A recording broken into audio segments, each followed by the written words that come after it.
Good afternoon, everyone. I'd like to call to order the regular meeting of the Public Utilities Commission for Thursday, November 14th, 2024. The time is now 3:30. Can we begin with the Pledge of Allegiance, please? I pledge allegiance to the flag of the United States of America and to the republic for which it stands, one nation, under God, indivisible, with liberty and justice for all. Doing great dapper today. How you doing? Yeah. Okay, any public input? There was a public, Dan here, but he dropped off. We might come back. Who was that? The property owner for 25 Maple Grove. Which is the new business The item. new business item. Okay, so we'll keep plugging along then. Maple Grove. Any correspondence? No. No correspondence. Okay. I move that we approve the meeting minutes from the regular meeting of September 12th, 2024. Have a second? Second. Any discussion? I believe only Dino was absent. Yep. Okay. Seeing no discussion, try your minds. All in favor, say aye. Aye. Any abstentions? Any no? Motion carries. I move that we approve the the meeting minutes from regular meeting of October 10th, 2024. Have a second? Second by Dino. Second, Straighten and Brian Terzian were gone. Okay. So with that, I'll try your minds for the discussion first. All in favor, say aye. Aye. Any opposed? Any abstentions? Okay, abstentions by second Straighten and second Terzian. Okay, motion carries. Outstanding. Okay. So I believe somebody was online and got cut off. Linda, for public input. Did you want to give us some input at this time? No, I'm just listening. Okay, fair enough. Financial report. Can't hear you, Brad. Helps if I unmute. All right, so I had sent out the comptroller report. It shows that the water department is in a deficit position and the sewer department's in a surplus position. Some of the reason that the water department's in a deficit position, if we've paid out $200,000 more in capital than we received so far from the state. I know I talk about this every month. It's the timing. Tom submits the bills, but by the time that they pay us, we paid more bills. So that some of that is just the timing of when we do the next water billing. So we've had one of the quarterly water bills go out. When the next one goes out, it should put us in a surplus position until the next following months.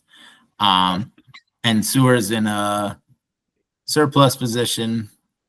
And looking at like the month over month, doesn't seem like there's anything that really popped out of me. There's a couple of things in the water maintenance that I think jumped by a good amount. The water line maintenance jumped up to 70,000. I didn't get a chance to circle back with Tom what that was or if that was put in the wrong spot. Tom, do you know what drove that up to go to 70?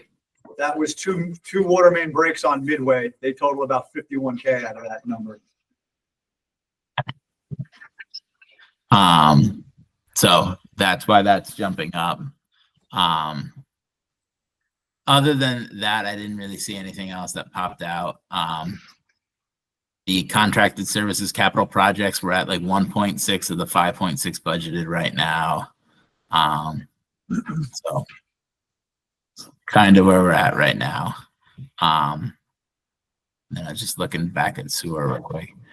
I do want to update the board on one other thing related to our outstanding debt for sewer. But does anybody have any questions about the comptroller report before I go into that piece of it? I think one question for the director. Did the water main break on Nashville Road end up in this bill yet? No, it just got fixed last week or maybe the week before. Perfect. Yep. So, Anything else? So yesterday we had, we refinanced some of our outstanding debt. Some of that debt was sewer debt. The savings over the next 15 years by doing the refinance is $2 million in real money. Net present value to that's roughly 1.5.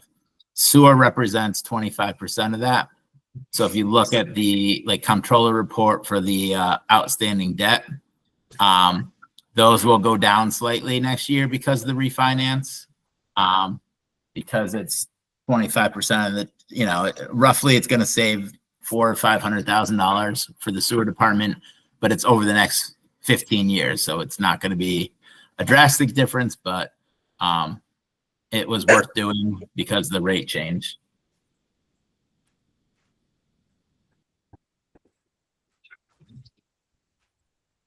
Well, Brad, I'll say that's terrific. Because it ended up being about 250 grand, I think, savings next year in the town. Just next year, Yes. right? Total? This fiscal year, it's 250,000. Next year, it's 150. Okay, So in the year we're in, and that's between the general fund and sewer. Yeah. So outstanding. Excellent. Thank you for the report. Any other comments? Just a quick question. Still nothing from Danbury. I see contractor services 0. So we haven't even gotten so the bill that we got last from Danbury was still just an estimated. They haven't even trued up 23 yet. Correct, Tom? Correct. I haven't had anything different from what we already received. Yeah. And this time, usually when we get the current year bill and then we do it over 3 or 4 payments, we haven't gotten that. Usually the end Yeah. of November or the end of October is around the time November is when Yeah. you put it. And the other thing I wanted to update on is we talked last month about the some of the sewer assessment bills aren't going out, the phase 2 ones, because the tax collector's having an issue with our software. We're in the process of switching to a new software. So since the old software hasn't been able to fix the issue, they're working really hard to try to get the new software up quicker so they can get the bill out. Last I talked to Paula about a week ago, they were making really good headway and they were just trying to get to the point that they're trying out to make sure it's right. But I think she's hopeful that that phase 2 assessment will go out in the next month or so. It's already at this point 2 months late, but it's got to be right, obviously.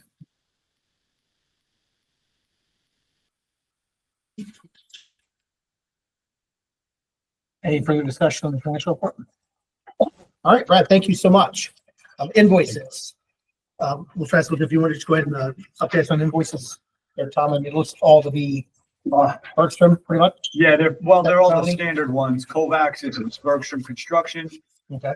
Weston and Sampson has 2 bills in there. One was the prior month. They didn't get it to me in time for last month's meeting.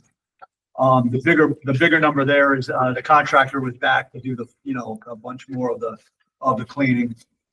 I got a Wright Pierce is their monthly for the Bergstrom Construction admin and SCADA, and then 2 legal invoices. Any other further interest or discussion? I would accept a motion for the approval of invoices totaling $326,331.89. Second. I said, do we have a motion? Moved by Rich Straighten, seconded by whom? I threw it up there, man. Dino? Try your minds. All in favor, say aye. Aye. Anybody opposed? Abstentions? Motion passed. All right. Consideration of the Bethel Health Department, Bethel Public Utilities Department, policy for septic system parts and replacement in public sewer areas. I guess who starts? Which one of you? Hi, everyone. Laura Basile, Director of Health on Bethel. The Pelletiers at 25 Maple Road came to the health department in mid-August, and advised us that they had found some holes in their septic tank. Their licensed installer inspected their system was functioning properly. And they asked if they could replace the septic tank. And, over my time in Bethel, since '88, we would do that. But we're, because the health department works with the public utilities and because sewers are now in the road in front of the property, I worked with Tom Villa to make sure that we were in sync. And then Tom and I approached Attorney O'Brien, and Attorney O'Brien thought that this should be in writing, if you would accept what we've always been doing. And what we've done in the past for a long time is if it was just a part that needed replacement, the town allowed that. When the septic system's no longer functioning, that's when they had to hook up the sewers. So that's all my years of service, but we wanted to make sure that all parties were in sync. And my understanding is that currently the Bethel ordinance on sewers basically mandates, is that correct? Right. The 1979 ordinance, which predated the sewer regulations, essentially says once the line is in front of your house, you connect. It bans or buts, which that's how it is. But the sewer regulations say that the PUC can order a connection. So that becomes more, now action needs to be taken. And but as a practical matter, as I understand it, there are people in the sewer district with the line up front of their house who haven't connected because they have working septics. And frankly, I remember way back on Stony Hill, the project was underway. Some of the property owners were quite incensed and didn't want to have to connect as long as they had a working septic. So I don't know that there's anything in writing about that or not, but my understanding that is that has been practice. So when Laura said, well, can we issue permits for a replacement of a part in a septic that is functioning? Is that going to be a problem with with the other side, which is the sewer district, to do that? Well, I think we really should be clear about that so that you're clear when you issue a permit about what you can or can't do. And so that's why we're here. She started it off as a policy.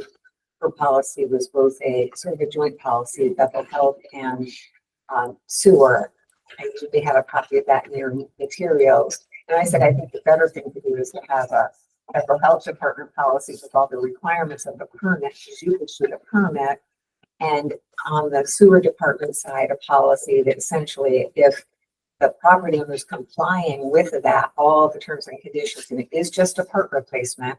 Now, the septic tank itself needs to be replaced, but all other parts of the system, the leaching fields are all fine. Maybe a truck crushes a pipe. I mean, things happen. And they just want to do a part replacement in an otherwise functioning system. Is that something that the Public Utility Commission would think would be acceptable and not necessarily trigger that requirement to connect to the system? So that's the issue for you all to think about. Okay. I thought the regulation that we worked out was if it was a failure, then they would have to connect to the town sewer. Other than that, a minor repair like a tank system didn't fail. Right. The whole device failed. I think it's totally out of the room that they have to tie into the system. Especially if the septic system failed, they couldn't repair it, then they would have to tie it. Correct. That was the understanding that we had when it was developed. That's what the town of Bethel, when I was brought in, Right. that was what we I think did. that's what practice has been. Yes. So it doesn't actually say that in the sewer regulations or even in the statutes they were modeled after. It says PUC may order a connection, doesn't say. And there may be circumstances other than actual failure. I don't know. It's sometimes good to leave a little flexibility on the part of the commission in case something comes up we hadn't thought about. But that was my understanding, that in practice, as long as it's a functioning system. Now, if your septic system fail, your septic leaching fields rather, all bets are off and you need to connect. But this is really just a part. And I personally had distribution box crushed when a large truck went across my yard. So those things happen. Otherwise, everything is working. And so, so this is just something that's come up. I think this was the first case of this nature that came up. In this area. in the sewer district area. And so, you know, it's sometimes good to have policies about these things in writing so that it gives comfort level to people, and I think to homeowners to know what the rules are. Yep. You know. And the biggest thing we added, and Laura wanted it to have it in writing, was that if you do this and your leaching fields then fail hereafter, be it tomorrow or be it 10 years from now, you have to make your connection to the sewer system. So we did discuss that, and we did speak to the property owner. You know, so that she understood the money she may spend on repairing the tank versus the money to spend on connecting to the sewer line, her option. But as long as she knows that if the system fails, she's back into the sewer system. So it's in writing, and I think that made Laura much more comfortable with That's that. again, historically what occurs and even sometimes a part replacement, like sometimes somebody's driveway wasn't quite right, or it had to be shifted because it ended up on someone else's property. So minor things like that is again to us, in my world, just part replacement. And Melanie, I believe Brian caught it. Right. Or I think we also have allowed for relocation. So now you have a septic tank someplace, and I don't know, you want to build a deck there, or you want to put a shed there, or expand your, you know, sunroom there, and you just want to move it. You still have a functioning septic, and the part itself is fine, but you want to relocate it because of something else you're doing on the property. Again, a functioning system. So this is a kind of a flexible policy to address those types of things with a functioning system that are coming up. Okay. I just want to make sure I understand something here. So we have two policies in front of us. Right. We would be looking at the policy for the PUC, and Correct. the other policy is really just something that we're going to do. You're actually referencing her policy in your policy, basically saying if you are complying with all the terms and conditions of the health department with your permit and so Right. forth, then, you know, we're not gonna require you to do it, basically. Okay. Anything? Get anything? No, Got it all? you covered it. Got it? Any, It seems like common sense. Yeah, sure. It's an undue burden on homeowners to hook up to the sewer system if they have a functioning septic and just park. Yeah. It seems reasonable to me. and at some point, I'll just try to put this out. At some point, this will be referred to the Board of Selectmen to look at the ordinance. Correct. That's So another piece. yes, so yes, because as we said earlier in the meeting, the ordinance says there's a line you need to connect. But the regulations are more flexible, saying an order could be issued at the discretion of the PUC. So good to have our regulations consistent with our ordinance and practice.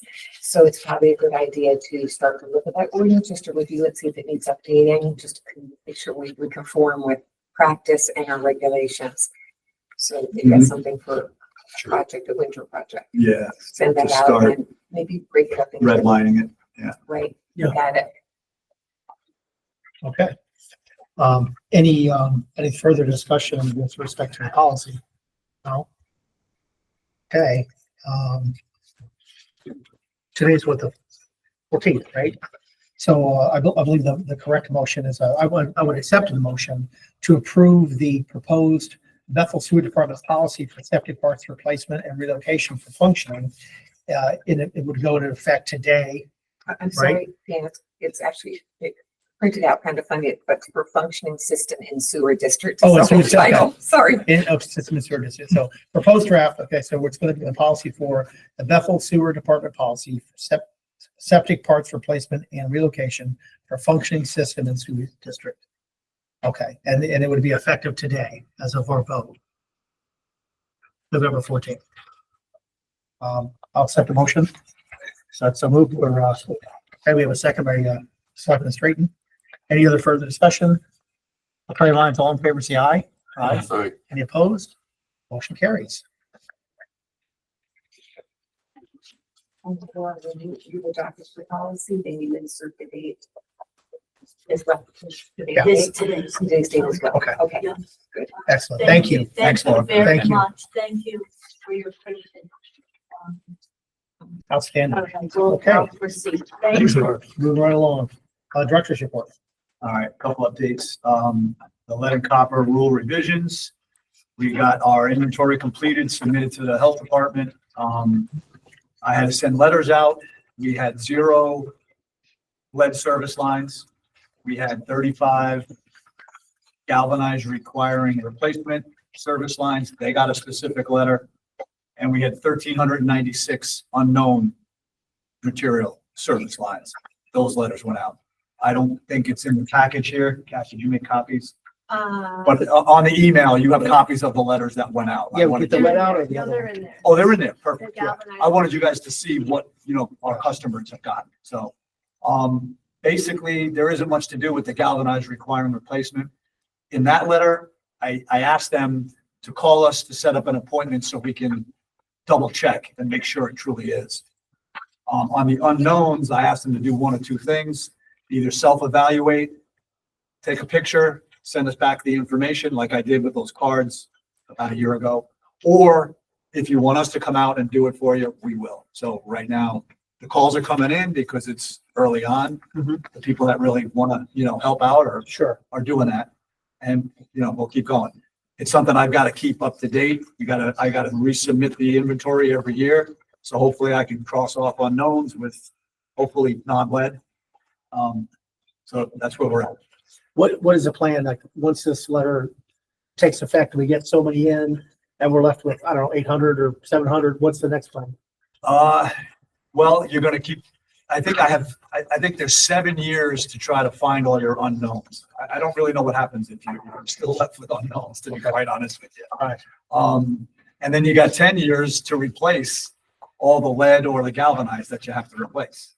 So it has the, potential to be a pretty costly situation. Yeah.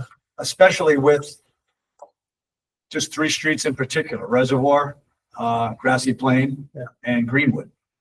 You may have some real old, you had some real old mains. Who knows? I have them unknown as far as what the utility side service is. Hopefully there's none are lead. But if you got to verify them, now you're digging. So So we may end up having to dig on our side, as we were saying. So well, I would say you start out with like a vacuum excavation to uncover the service to verify what it is.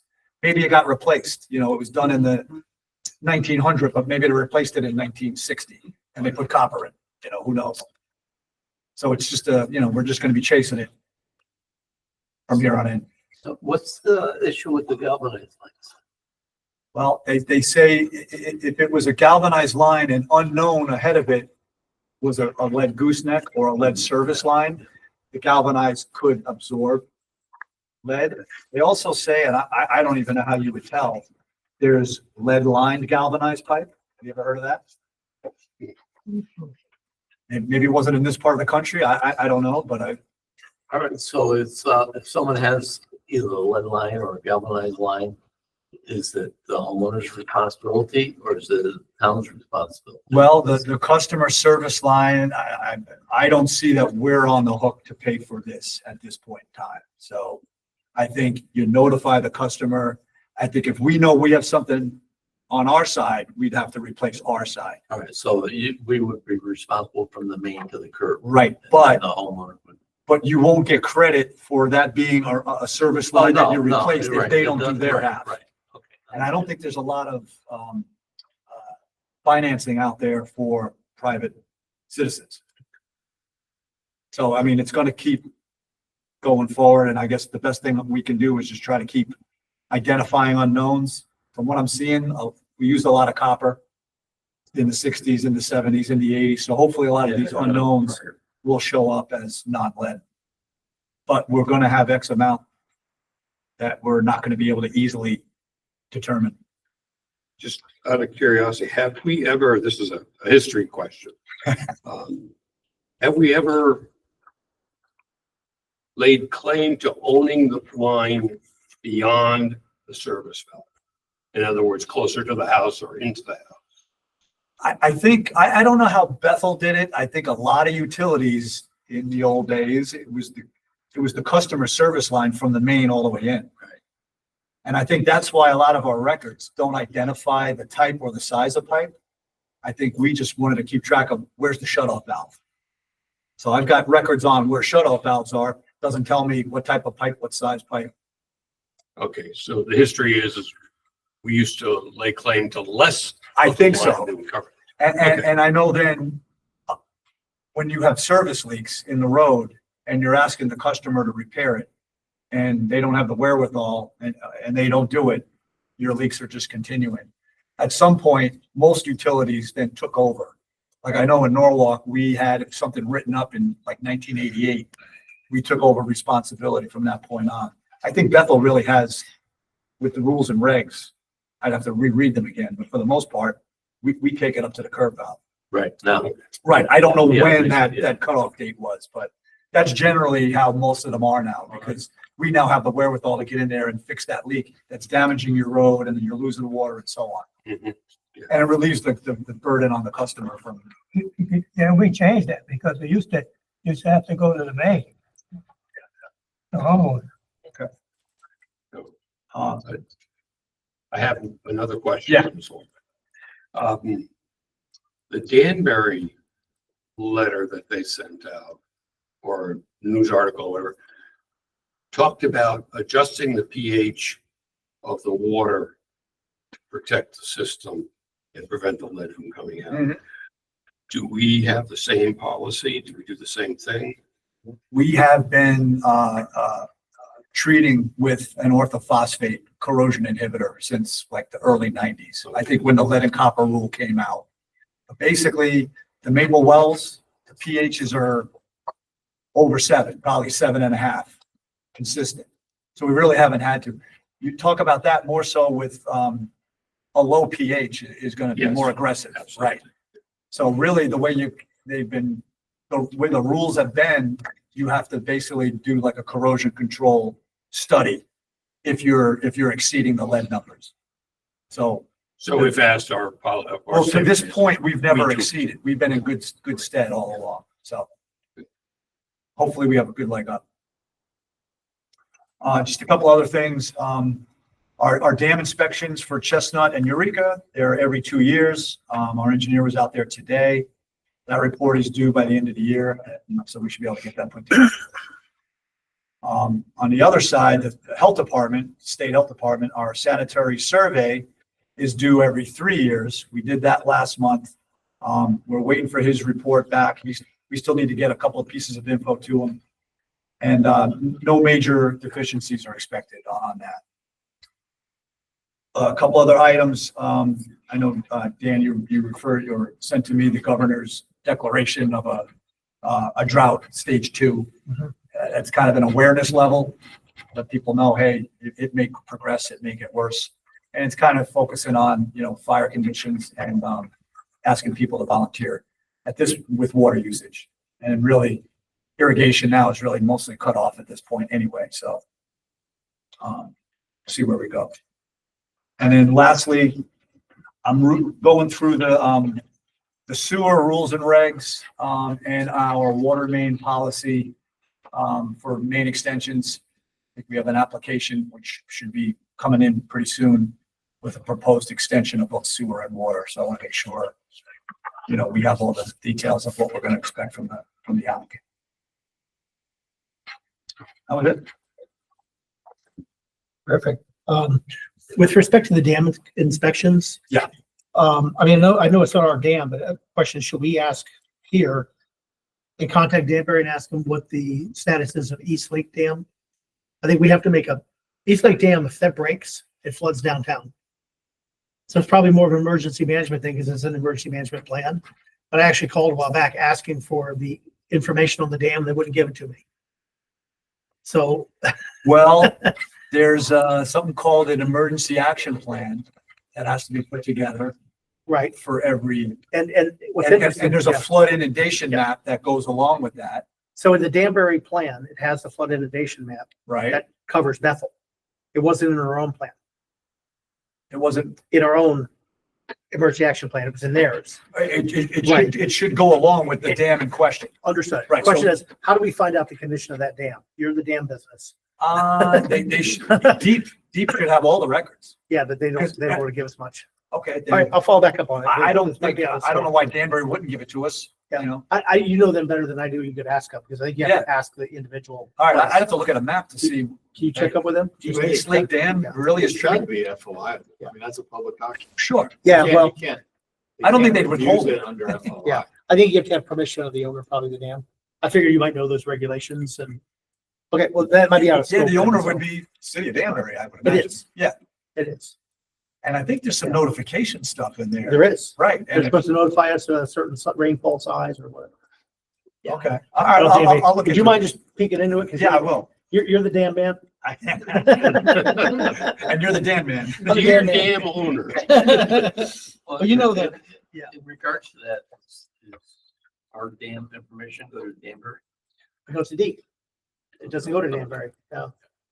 And to the best of my knowledge, with our flood inundation zones, I don't know how it affects Danbury, except that, like, the one up on Mountain or whatever, Mountain, that affects us more than them. Oh, yeah, if Mountain lets go, it's gonna spill into Eureka. Yeah. So that's probably, minimal. Actually, Mountain is a different classification. Yeah, that's not, It's a low hazard. it's a little hazard. It's every 7 years. You have what, 2 classes? No, there might be like, I don't know them all. It's a B, a C, whatever, however they want to call them. We're like in a high hazard category and Mountain is in a lower hazard. Okay. So their inspections are every 7 years instead of every 2. But I've got to update in fact, our engineer reminded me because I think I did our last update on the emergency action plan. We're not rewriting it. Right. I just had to update names and phone numbers. Okay. So I probably have to update it again. I probably have to have you in there instead of Matt and probably Justin instead of Ed if Ed's name was in there. So I just got to update that. So I'll look into it. I'll get a hold of Danbury. Awesome. Thank you. All right, any old business here, MAU replacements? Where's Kelly? I think he had a doctor's appointment or something this afternoon, but he gave you some info on MIUs. He's down to 193. So I don't think he made a whole lot of progress, but he indicates he's working on sending out letters again to all customers and getting appointments. So we're in the process of getting that going. Okay.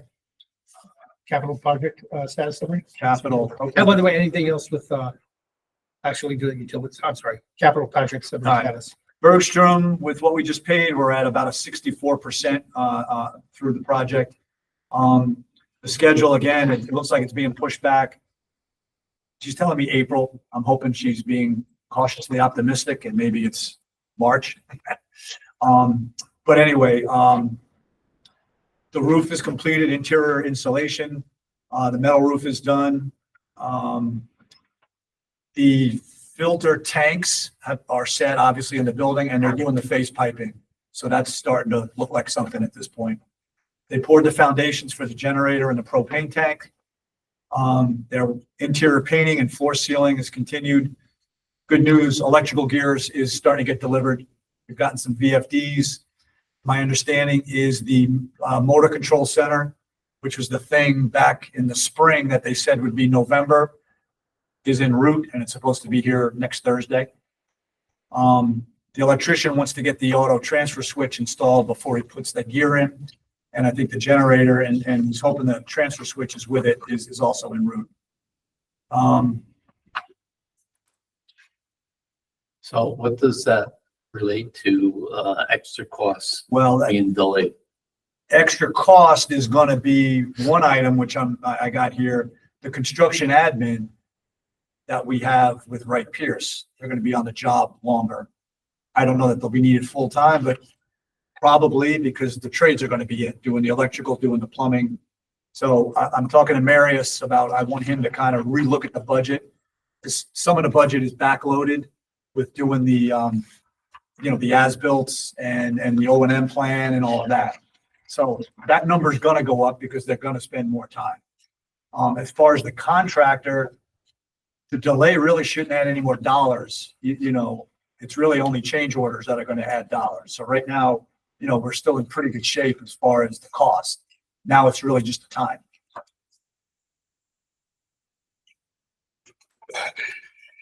Are you anticipating a lot of change orders? From here on, no, I think a lot of them we've already kind of went through. Most of the jobs submittals have been, and I forget how many submittals, it's hundreds, but it looks like most of them are probably through. So I think not much more is gonna come, but you know, we'll see. Do you know offhand, are they putting TAD, transfer, not transfer, but,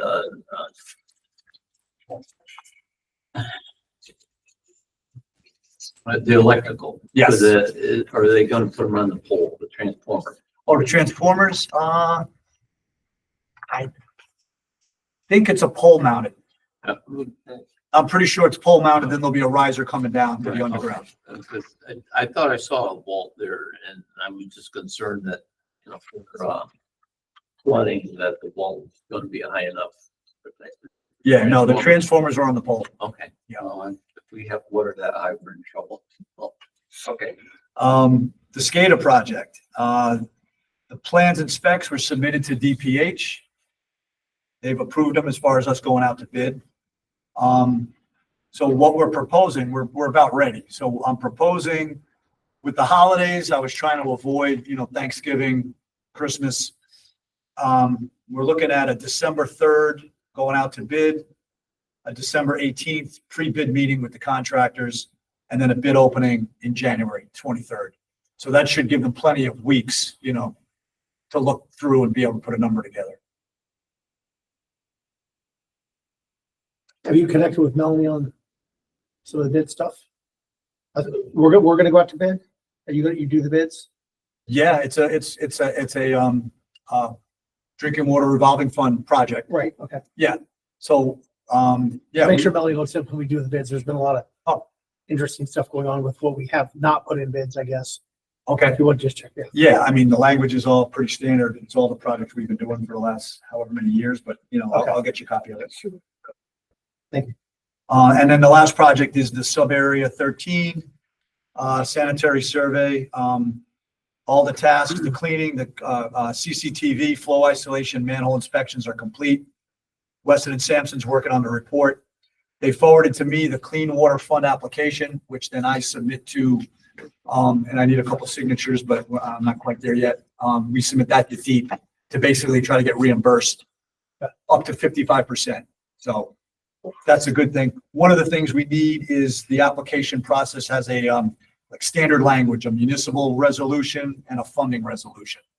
So I'll put those wordings together and I'll get them to Mary in advance of a meeting. I'm pretty much almost ready to get those in. Okay. They have to get included in the application package. I guess DEEP wants to see that the municipal authority is basically blessed it. And that's it. Excellent. PFAS, any updates? PFAS, no update. I think I forwarded it to you. A woman had contacted us about Yes. PFAS. Yeah, I got it. He's on my list to call back. I haven't called back yet. Okay, yeah, they're just trying to see what's going on. Yeah, I forgot about it. Then I thought about it today and I wrote myself another note. So Okay. All right. Utility supervisor. I got some info from Kelly. Midway Drive, the permanent patch has been completed. They've been working with the highway department on all the roads that are getting repaved. So they've installed all the risers on the sewers and the water. We had a main break at 112 Nashville Road. It was a circle break. We had a service leak at 11 grand. And as it turned out, it had a lead gooseneck, which we removed. It was actually leaking at the gooseneck. And lastly, he's got on here a sewer break on the line between Deepwood Drive and Berkshire Corporate Park. I don't really have any other specifics on that. Maybe there was a hole in the pipe or something that they fixed. I don't think it was anything major. That's all he had. Okay. Any further business to come before the commission? Or tonight, sorry. With that, I'll accept the motion to adjourn. Move. A second. Okay. And all in favor? Aye. Any opposed? Any abstentions? Motion carries. We're adjourned. We stand adjourned at 4:09 PM. Keep in mind, we're gonna meet here at 4:30. We are for 4:30. I haven't forgotten. They just repaved the part. I'm trying. I Yeah. presume